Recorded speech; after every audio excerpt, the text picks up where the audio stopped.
السلام عليكم ورحمة الله وبركاته. حكايتنا النهاردة بتبدأ بقصة بصراحة غريبة ومهمة جدا. تخيل معايا كده طيارة ضخمة واقفة على مدرج الإقلاع في مطار لوس أنجلوس والوجهة هي نيويورك. الكابتن راجع كل حاجة، كل الأرقام والمعلومات مظبوطة بالملي، وفعلا الطيارة أقلعت في مسارها الصحيح تماما. لكن بعد لحظات قليلة قوي من الإقلاع حصلت حاجة بسيطة لدرجة إن محدش خالص حس بيها. مقدمة الطيارة انحرفت 3.5 درجة. تغيير يعني يكاد لا يذكر، ولا راكب حس بأي حاجة. ده حتى الكابتن نفسه ما خدش باله. 3.5 درجة دي يعني مقدمة الطيارة اتحركت كام متر يمين. حاجة بسيطة جدا. لكن شوف بقى لما حاجة صغيرة زي دي تتساب مع الوقت والمسافة، الانحراف الصغير ده فضل يكبر ويكبر ويكبر. ولما الرحلة قربت تخلص، الركاب بيبصوا من الشبابيك ولقوا نفسهم بينزلوا في مدينة تانية خالص، واشنطن العاصمة مش نيويورك. كل ده بسبب ال3.5 درجات دول بس. القصة دي هي بالظبط حياتنا. كل واحد فينا هو الطيارة دي. التغييرات الصغيرة اللي بنعملها كل يوم بنبقى فاكرين إنها مش بتأثر. يعني لو واحد قرر النهاردة ينزل يجري 20 دقيقة، هل هيصحى بكرة يلاقي نفسه بقى فتنس موديل؟ طبعاً لأ. ولو حد تاني طلب بيتزا حجم عائلي على العشاء، هل هيصحى تاني يوم يلاقي وزنه زاد 5 كيلو؟ برضو لأ. النتائج الكبيرة والمهمة عمرها ما بتبان في لحظتها.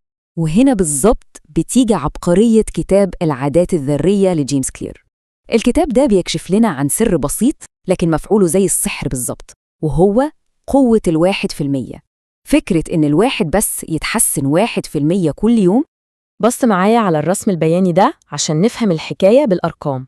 لو اتحسنت 1% كل يوم لمدة سنة، النتيجة مش إنك هتبقى أحسن 365%، لا، النتيجة إنك هتبقى أفضل بحوالي 37 مرة. متخيل القفزة عامل إزاي؟ والعكس بقى، يا ساتر، مرعب بنفس القدر. لو بقيت أسوأ 1% كل يوم، بعد سنة مستواك هيوصل تقريباً للصفر. هي دي قوة التراكم اللي بتشتغل في صمت، يا إما بتبنيك للسما يا إما بتهدك للأرض. عشان كده الحكمة مش في إن الواحد يبص على نتائجه النهاردة وبس، الحكمة في إنه يبص على المسار اللي هو ماشي عليه. الشخص اللي بيحوش مبلغ صغير كل شهر ممكن يكون رصيده دلوقتي قليل، بس مساره صح، مساره رايح ناحية الغنى. الأهم من مكانك النهاردة هو اتجاهك، اتجاه الطيارة بتاعتك رايح فين. بس خد بالك، في فخ هنا لازم كلنا ناخد بالنا منه. الكاتب بيسميه وادي الإحباط. في الأول لما بنبدأ عادة جديدة بنتحسن 1% كل يوم، بس النتيجة بتبقى غير ملحوظة تماماً لأسابيع ويمكن لشهور. الفترة دي محبطة جداً، وهنا معظم الناس بتيأس وتقول لا مفيش فايدة. لكن اللي بيكمل وبيصبر وبيعدي الوادي ده هو ده اللي بيشوف النتائج الضخمة فجأة. طيب، إزاي بقى نحط نفسنا على المسار الصح ونتجنب وادي الإحباط ده؟ عشان نعمل كده لازم نفهم الأول هي العادات دي بتتكون إزاي من جوه. زمان قوي في عالم نفس اسمه إدوارد ثورندايك عمل تجارب على القطط عشان يعرف إزاي بتتعلم. كان بيحبس القطط دي في صناديق ويشوف هياخدوا وقت قد إيه عشان يلاقوا طريقة يخرجوا بيها. من تجاربه وتجارب تانية كتير، العلماء اكتشفوا إن أي عادة أياً كانت ليها شفرة مكونة من 4 خطوات. أول حاجة الإشارة، ودي زي المنبه اللي بيقول للمخ يلا ابدأ. تاني حاجة التوقع، ودي الرغبة الملحة اللي بتجيلك بعد الإشارة. تالت حاجة الاستجابة، اللي هو الفعل نفسه اللي بنعمله. ورابع حاجة المكافأة، ودي الجايزة اللي المخ بياخدها في الآخر. لو طبقنا الكلام ده على شرب القهوة الصبح، الإشارة هي الصحيان من النوم، التوقع هو إحساس أنا عايزة أفوق ومش مركز، الاستجابة هي إن الواحد يقوم يعمل فنجان القهوة، والمكافأة هي طعم القهوة وإحساس اليقظة اللي بيجي بعدها. وبما إننا دلوقتي عرفنا الشفرة دي، نقدر بقى نستخدمها لصالحنا. جيمس كلير بيقدم لنا 4 قوانين عشان نبني عادات كويسة ونتخلص من العادات الوحشة. أول قانونين هما: خليها واضحة وخليها جذابة. القانون الأول، اجعلها واضحة. بسيط جدا، يعني لو في حد عاوز يتعلم يعزف جيتار، بدل ما يحط الجيتار بتاعه في الدولاب أو في ركن بعيد، لا، يحطه في نص الصالة قدام عينيه. كل لما يدخل ويخرج هيشوفه. الإشارة كده بقت صارخة ومستحيل يتجاهلها. والعكس صحيح تماما، لو في عادة سيئة عاوزين نتخلص منها، لازم نخفي الإشارة بتاعتها. اللي عينك مش بتشوفه عقلك بينسى.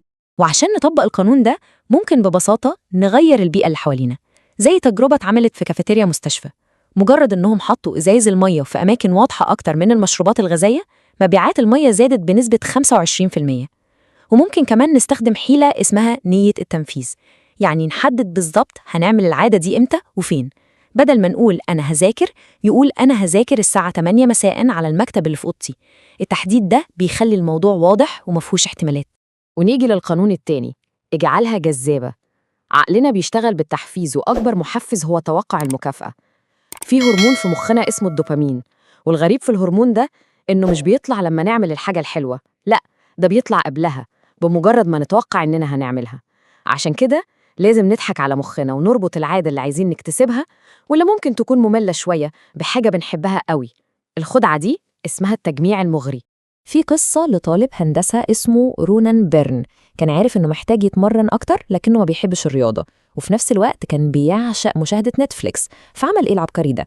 اخترع نظام تحفة، وصل درجة التمارين بتاعته باللابتوب، وعمل برنامج مخصوص ما يشغلش نتفليكس إلا لو هو بيبدل على الدراجة بسرعة معينة.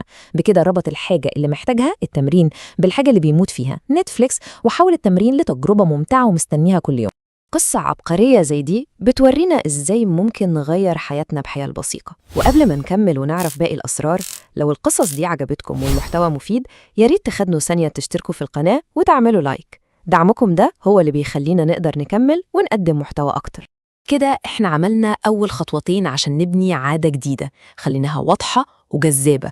دلوقتي وصلنا لآخر قانونين اللي هيضمنوا إننا نكمل في الطريق ده وما نبطلش.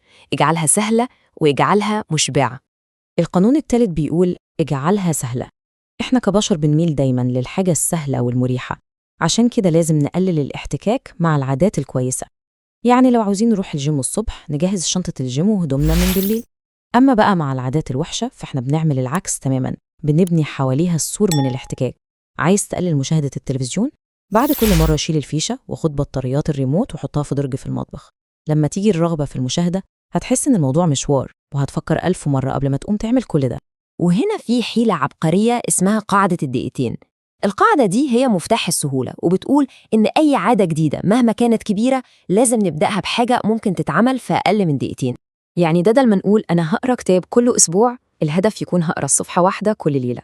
بدل هجري في ماراثون، الهدف يكون هلبس لبس الجري كل يوم بعد الشغل. الهدف من القاعدة دي مش الإنجاز في حد ذاته، الهدف إننا نتعود على البداية نفسها. مجرد ما تلبس لبس الجري غالباً هتلاقي نفسك خرجتي تجري. إتقان فن الظهور والبداية هو أهم من أي حاجة تانية. ونيجي بقى لآخر وأهم قانون، اجعلها مشبعة. وعشان نفهم القانون ده، في قصة لباحث اسمه ستيفن لوبي، كان شغال في حي فقير قوي في كراتشي باكستان، والراجل ده لوحده قدر يقلل معدلات الإسهال بين الأطفال بنسبة 52%. تفتكروا عمل إيه؟ هل اكتشف دواء جديد؟ هل عمل حملة توعية ضخمة؟ لا، السر كان أبسط من كده بكتير، صابونة بريحة حلوة. لوبي كان عارف إن غسيل الإيدين مهم، والسكان كمان كانوا عارفين، لكنهم ما كانوش بيعملوه. فعمل اتفاق مع شركة كبيرة ووزع عليهم صابون فاخر ببلاش. الصابون الجديد ده كان بيعمل رغوة وريحته جميلة، وفجأة غسيل الإيدين ما بقاش واجب ممل ورخم، لا ده بقى تجربة ممتعة ومرضية، والكل بقى بيعملها. القصة دي بتكشف لنا عن حقيقة أساسية في طبيعتنا البشرية، إحنا بنكرر الأفعال اللي بتكافئنا فوراً. والمشكلة إن معظم العادات الكويسة مكافئتها بتيجي متأخر، عشان كده لازم إحنا اللي نخلق مكافأة فورية. زي قصة الزوجين اللي كانوا عاوزين يوفروا فلوس الأكل بره عشان يسافروا، فتحوا حساب توفير مخصوص وسموه رحلة لأوروبا، وكل مرة يقاوموا أغراء الأكل بره كانوا بيحولوا $50 للحساب ده. الإحساس الفوري بالرضا وهم شايفين الحساب بيكبر كان هو الحافز اللي خلاهم يكملوا.